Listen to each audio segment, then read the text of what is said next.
The five skandhas, we should all know what the five skandhas are. When we talk about the five skandhas, we say, I. Who am I? Who is this I? What am I made up of? I, if we perceive this I temporally, is made up of the body and mind. The body and mind in the Buddhist teaching is classified into five categories, the five skandhas, or the five aggregates. So we should right now look at the five skandhas. The five skandhas, the first one is rupa. In the Sanskrit language is rupa, which is all material or form. Form and matter and all aggregates. And we know that all matter is made of elements. And if we further break down all the elements into finer parts, it becomes atoms. If we break atoms into finer parts, it becomes protons, neutrons, and electrons. So this is the material combination. All matter is form. As far as the body is concerned, this I identity, our body is made up of the 36 parts. We have the hair, the skin, the bone, outside. Inside the internal organs, we have the heart, the spleen, the liver, the lung, and in between we have the blood, we have the veins, we have the tendons and everything in our body. So we are made up of the material, rupa, we're made up of this material. This is what we can see, our material, our body, our brain, our mind, our hair. Now, other than material that make up a person's got to have the non-material part, we call it the spiritual part, the spirituality of that person. And it's broken down into four categories. We've been talking about this many, many times. It's just to do a fast review now of the five skandhas. If you don't know the five skandhas, you don't know I. You don't know you don't know yourself.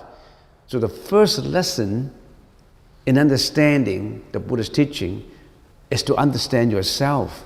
Body, we know rupa. The mind is classified into four categories.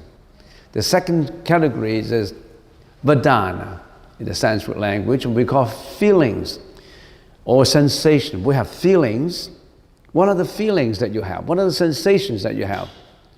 We have pleasurable feelings, non-pleasurable feelings, neither pleasurable or non-pleasurable. That embraces all kind of feelings that you have. And this feelings comes out of sensations of the organs.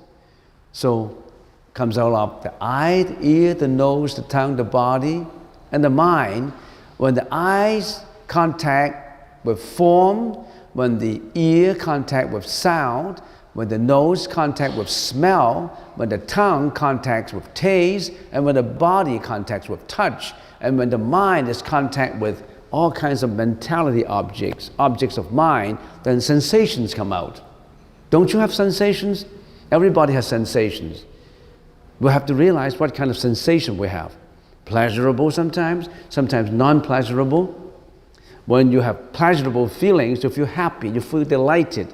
When you have unpleasurable feelings, you feel that you don't like it, unhappy. When our six organs are interacting with the outside, six external objects, namely form, sound, smell, taste, touch, object of mind, when this interaction happens, feelings come out. And we are carried away by these feelings. You're not in control of yourself because you interact. Interaction is different from respond. You can respond with integrity, with wisdom. But when you're interacting, you're being carried away. You can respond to it with rationality. You know that you won't be carried away by the feelings of attachment. So you got to know what are your feelings. The second spirituality, samjna, conceptualizations. Having pleasurable feelings, unpleasurable feelings, neutral feelings, you continue to conceptualize. When your eyes, your ears, your nose cognize the external object, It does not differentiate and discriminate. It goes back to the mind. And then it asks itself a question: what shape, what color, what length? Different mental functions will come out in the conceptualization. You conceptualize it. When you conceptualize it, what happened? When your mind conceptualizes, your 6 organs cognize the external objects. At the same time, your mind is functioning and getting back to the archive files, get to the memory, get to the seeds that were germinating in your consciousness. You dig out all the seeds and you start to, oh, this is John, this is Jack.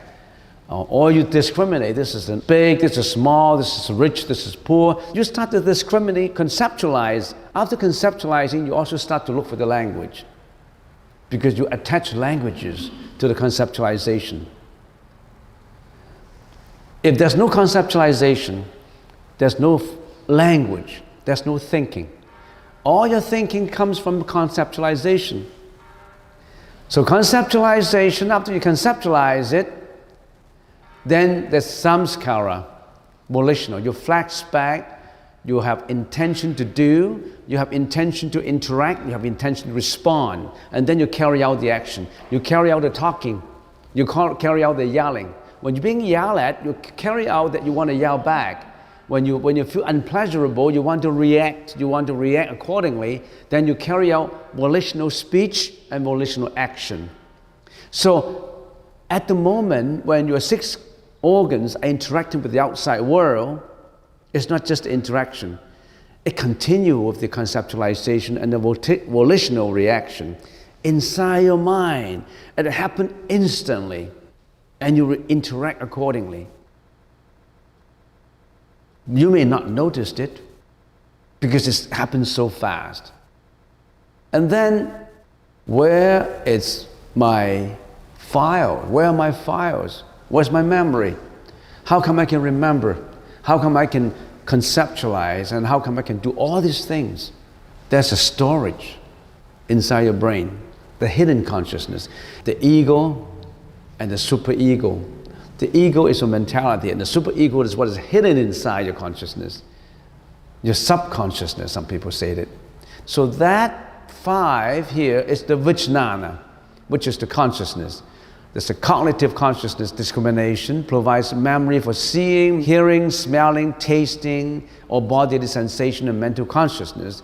It's a combination of the manas and the mano and the alaya consciousness.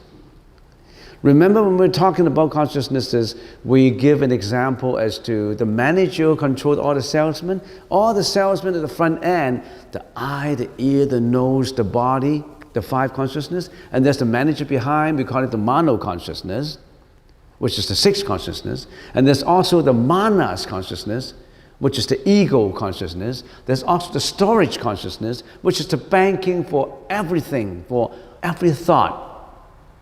Every thought counts, not just every action. Every thought becomes a seed in your mind. So there's a Buddhist saying, watch every thought.